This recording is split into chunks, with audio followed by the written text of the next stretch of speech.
Asteroids drift in dull shades of gray, like ancient relics lost to eternity.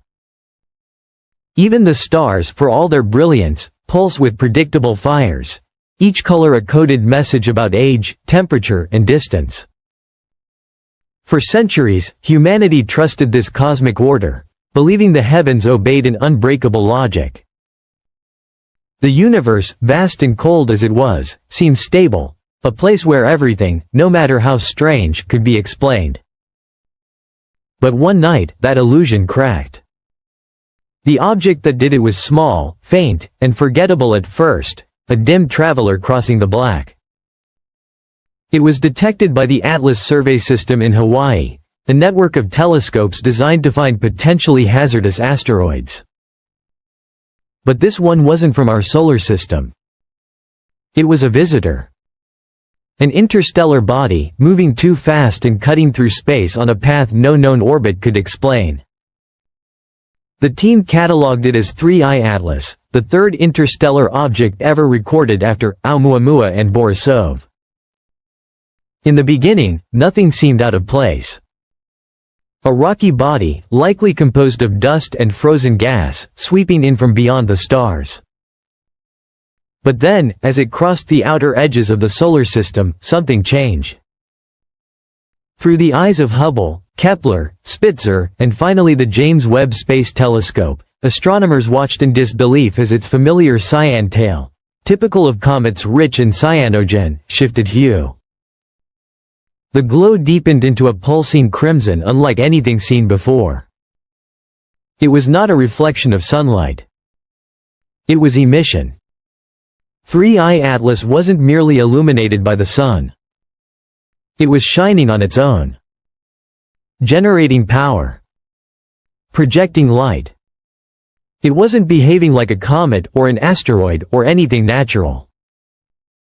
It was doing something active. At first, the world was unaware. Only a handful of scientists and data analysts saw the readings, and they assumed it was an error, an optical distortion, a sensor glitch, a calibration problem. But when 3 different instruments confirmed the same pattern, the same pulse frequency, the same shift in wavelength, doubt gave way to silence. The object wasn't reflecting sunlight. It was broadcasting. And that's when the red began to pulse, one steady heartbeat every 84.6 seconds. A rhythm too precise to be random. In nature, light flickers. It never ticks.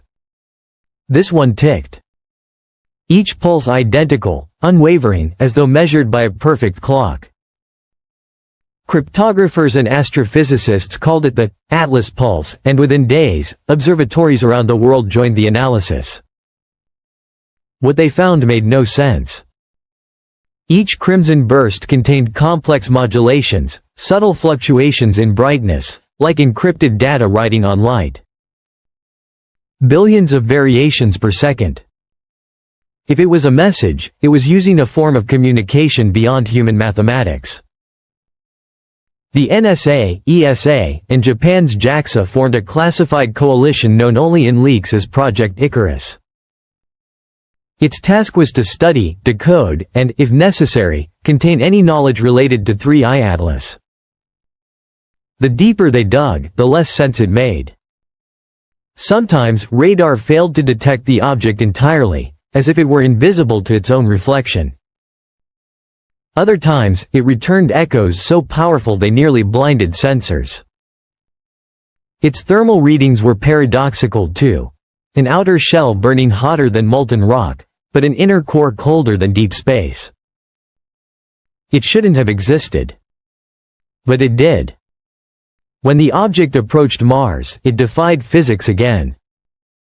The planet's gravity should have pulled it off course, even slightly. Instead, it ignored gravity altogether. It glided through the fabric of space like a ghost through a wall. The conclusion was unavoidable: 3I Atlas was not simply moving through gravity. It was manipulating it. Inside Project Icarus, speculation spiraled. Could it be alien technology? A probe? A biological entity disguised as stone? Or worse, something sent long ago, awakened now for reasons unknown? Three theories surfaced in the classified briefings. The first, the lighthouse theory, suggested that Atlas wasn't here for us. It was a beacon, a warning light to civilizations far older than ours. The crimson pulses were signals marking this part of the galaxy, perhaps as territory, or as a hazard zone. The second, the harbinger theory, was darker. It proposed that the object was not a messenger but a seed. That it was releasing nanoscopic particles into space, machines capable of altering planetary atmospheres, preparing worlds like Earth for something that had yet to come. And the third theory chilled even hardened scientists. The litmus test hypothesis claimed the entire phenomenon was a test. That the object wasn't broadcasting outward, it was observing inward. Watching us. Measuring our reaction to the unknown. The signal, the light, the behavior, all of it was designed to study consciousness. Not alien curiosity, but psychological calibration. The idea seemed impossible, until data analysts noticed something disturbing. The pulse frequency subtly changed depending on how it was observed. Instruments in Europe recorded slightly different rhythms than those in Asia or the US. The light was reacting to human observation itself. Like a mirror reshaping its reflection to match the face staring into it. It was no longer just being watched. It was watching back. Then came the shock that ended all public discussion. A second pulse, an identical crimson signature, appeared between Earth and Mars. Not from Atlas itself, but from the empty space surrounding it. Something unseen was echoing the signal, as if a hidden network had been activated. Governments went silent. NASA data feeds went dark. Public statements grew vague and scripted. Whatever was happening, it was no longer a shared discovery. It was containment. Meanwhile, volunteers exposed to recordings of the pulse reported vivid dreams, standing beneath a red sky, hearing whispers in languages they couldn't recall upon waking.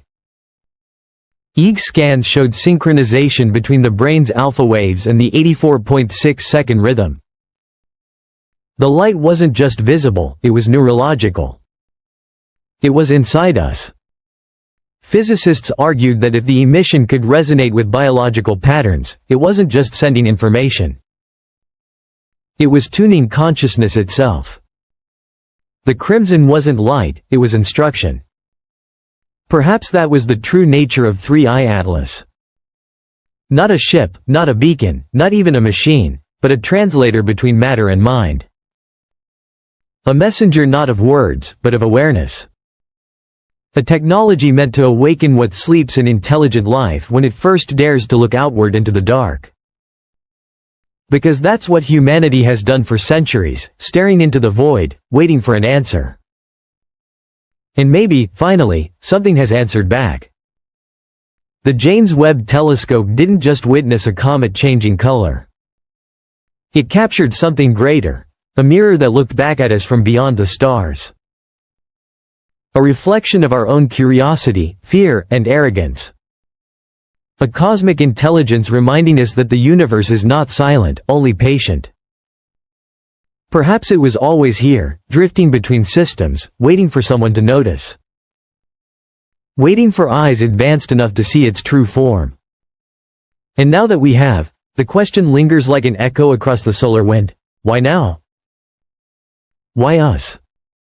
3I Atlas came from the dark between stars. It carries no flag, no signature, no destination. It defies gravity, bends light, and touches thought. It is either the oldest traveler in existence, or the first sign of what lies beyond understanding. And maybe that's what it wanted all along. To be seen. To awaken a species that believed it had mapped everything, only to discover that the map itself was never complete. The red pulse still beats. Every 84.6 seconds. A cosmic heartbeat in the dark, steady, patient, eternal. The story of 3i Atlas isn't ending. It's only beginning. And as the signal continues, humanity faces the most profound realization of all. We are no longer just observers of the universe. The universe is observing us.